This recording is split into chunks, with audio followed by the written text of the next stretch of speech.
Голямата единична брава намерих до този контейнер и толкова бързо я грабнах, че дори и не помислих да документирам.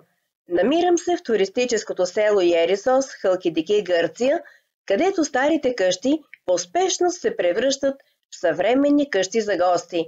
Гърците масово изхвърлят своето минало, безжалостно унищожават последните следи от него в гонитба за лесни печалби.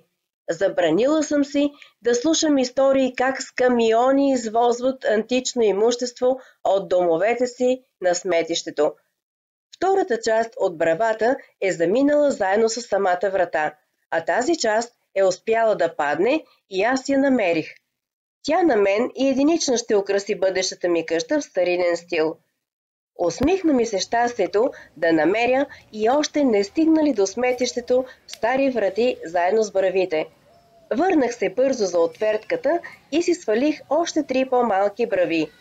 До трети, обновяващ се хотел, намерих този стар дървен рафт с закачалки също с орнаменти. От част от рафта вече изработих първите 2 предмета – стопери за книги. В момента почиствам едната от останалите дървени дъски, от която ще изработя козметична масичка в стил арлекин. Ще видите какво имам предвид, когато съм готова.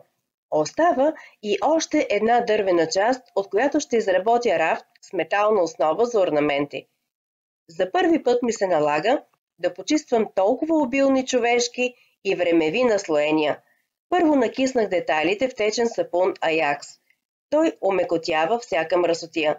Киснах, търках няколко пъти. После продължих в разтвор с капсула за съдомиална. Предпоследно киснах и търках с обезмаслител за фурни. Накрая кипнах вода с сода, където поддържах предметите. Процедурите продължиха около седмица. Мръсотия още остана, но нервите свършиха. И независимо, че използвах ръкавици, препаратите неизменно достигаха кожата ми. Поне се показа финият релеф в длъбнатините. Той прилича на змийска кожа.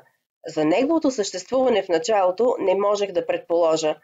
Содата накрая потъмни и облагороди жълтият цвят на повърхностите. Ето първата идея, която ми хрумна за голямата брава. За останалите ще помисля още и ще очаквам вашите идеи. И лайкове също, за което благодаря.